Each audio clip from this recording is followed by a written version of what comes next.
బులెటిన్లో మరో breaking news చూస్తున్నాం. రైతు రుణమాఫీపై అసెంబ్లీలో అధికార ప్రతిపక్షాల మధ్య వాడివేడిగా చర్చ జరిగింది. బడ్జెట్ పద్దులపై చర్చ సందర్భంగా ప్రతిపక్ష సభ్యుల వాదనలపై శాసనసభలో మంత్రి తుమ్మల మాట్లాడారు. గత బీఆర్ఎస్ ప్రభుత్వం 4 విడతల వారీగా రుణమాఫీ చేస్తే వడ్డీకే సరిపోలేదు అని విమర్శించారు. రెండోసారి అధికారంలోకి వచ్చిన తరువాత ఎన్నికలకు 3 నెలల ముందు రుణమాఫీ ప్రారంభించగా అందులో సగం మందికి రుణమాఫీ కాకపోతే ఆ భారాన్ని కూడా తమ ప్రభుత్వమే భరించింది అని తెలిపారు.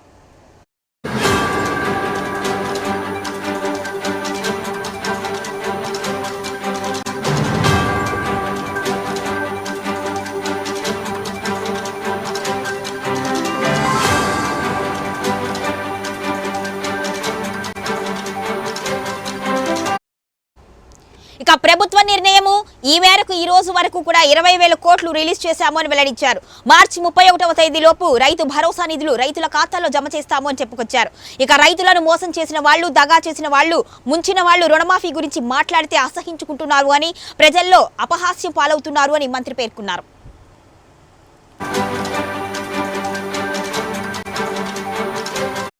సగం మంది రైతులకు కాకపోతే 3 నెలల ముందు మొదలుపెట్టి కేవలం 11,000 కోట్లు రిలీజ్ చేస్తే సగం మంది రైతులకు కాకపోతే ఆ భారాన్ని కూడా ఈ ప్రభుత్వమే భరాయించి అందుట్లో పంట రుణాలు వేరు, అదేవిధంగా లాంగ్ టర్మ్ లోన్స్ వేరు, షార్ట్ టర్మ్ లోన్స్ వేరు.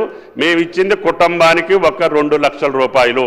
ప్రభుత్వ నిర్ణయం కుటుంబానికి 2 లక్షల పరంగా మేము 20,000 కోట్లు ఈ రోజుకి రిలీజ్ చేయటం జరిగింది. రైతు భరోసాను కూడా ఈ నెలాఖరికల్లా వాళ్ళ ఖాతాలో జమ చేయటానికి 33,000 కోట్లు. గత ప్రభుత్వం ఏమున్నటువంటి రైతు భరోసాను కూడా 7,625 కోట్లు ఈ పంట కాలంలో ఇచ్చాము. ఈ రైతు భరోసాను కూడా ఈ నెలాఖరికి ఈ ఆర్థిక సంవత్సరం లోపులని ఇస్తున్నాము. 33,000 కోట్లు రైతుల నేరుగా వాళ్ళ జేబులో వేసినటువంటి ఏకైక ప్రభుత్వం రేవంత్ రెడ్డి గారి ప్రభుత్వం అని చెప్పి గౌరవ సభ్యులకి మనం చేస్తున్నా. మోసం చేసిన వాళ్ళు, దగా చేసిన వాళ్ళు, రైతుల్ని ముంచిన వాళ్ళు ఈ యొక్క రుణమాఫీని గురించి మాట్లాడితే అసహించుకుంటారు, అపహాస్య పాలవుతారు.